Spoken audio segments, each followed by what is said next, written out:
उन्हें red cross के जरिए भारतीय उच्चायुक्त को सौंपा जाएगा। वाघा सीमा पर उनका स्वागत करने खुद पंजाब के मुख्यमंत्री कैप्टन अमरिंदर सिंह पहुंचेंगे।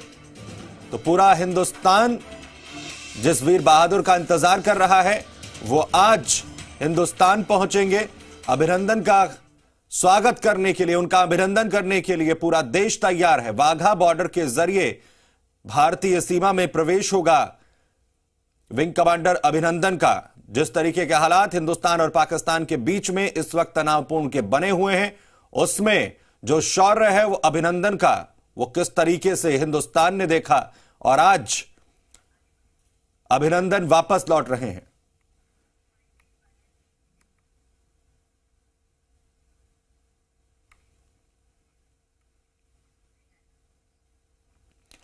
भारत का वीर अभिनंदन आज वाघा बॉर्डर के रास्ते स्वदेश लौटेगा। इससे पहले पाकिस्तान ने भारत की कूटनीति के आगे घुटने टेकते हुए विंग कमांडर अभिनंदन को रिहा करने का ऐलान किया।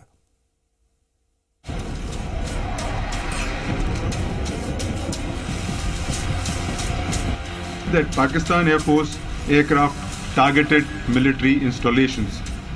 However, they were intercepted by IAF fighter aircraft which thwarted their plans.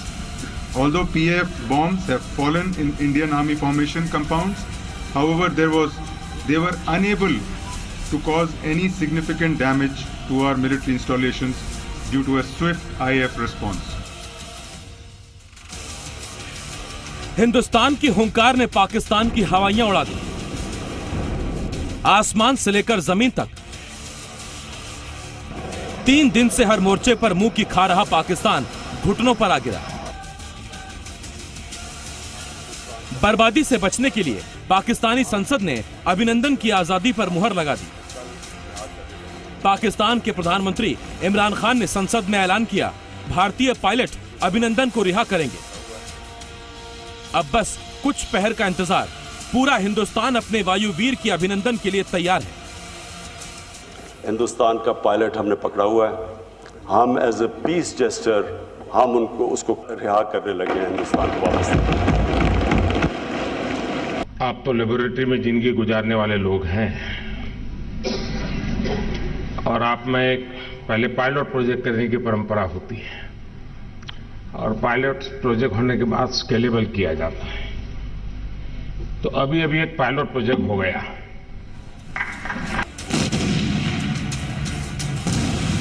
मंगल को मिराजवार से थर्राए आतंकिस्तान के पहले पहर से पूरा पाकिस्तान आज भी कांप रहा है। जिन धधकते शोलों से आतंक के टीले साफ हो गए, वही शोले पाकिस्तान हिंदुस्तान की आंखों में भी देख रहा है। हिंदुस्तान का रुख साफ था, अब दया नहीं दंड मिलेगा।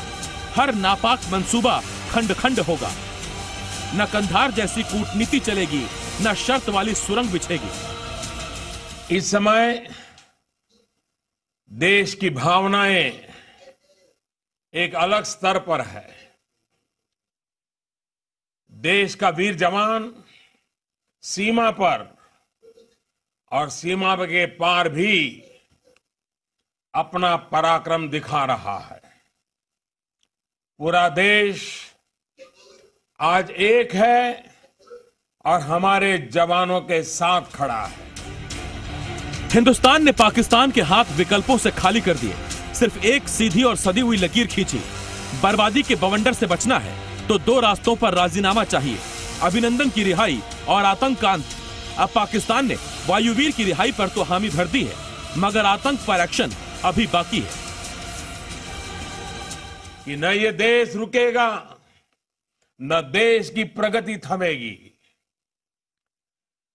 देश की सुरक्षा और सामर्थ्य का संकल्प लेकर हमारा जवान सीमा पर डटा हुआ है।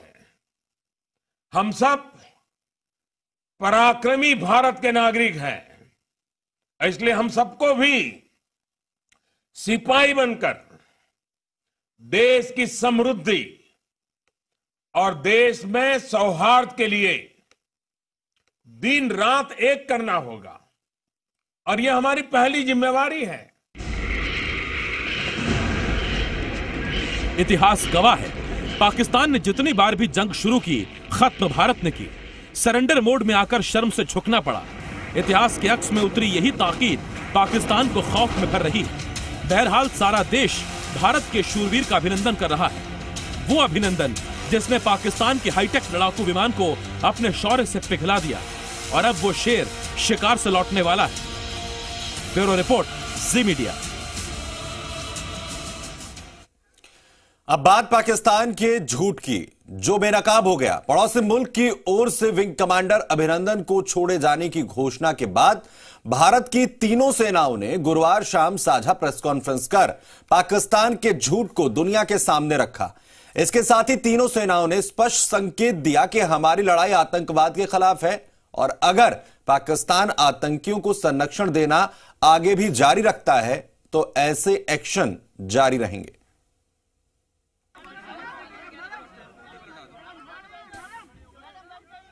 तो जब तक पाकिस्तान जो है इसको इस तरह से सपोर्ट करता रहेगा, हम उनके जितने भी टेररिस्ट कैंप और जितने भी उसके ट्रेनिंग एरियाज हैं उनको हम टारगेट करने के लिए तैयार हैं। पाकिस्तान में सिर्फ एक जहाज है F-16 जो कि एमराम मिसाइल लेके उड़ सकता है, और कोई भी उनके पास जहाज नहीं है जिस पे एमराम मिसाइल लगाई जा सके।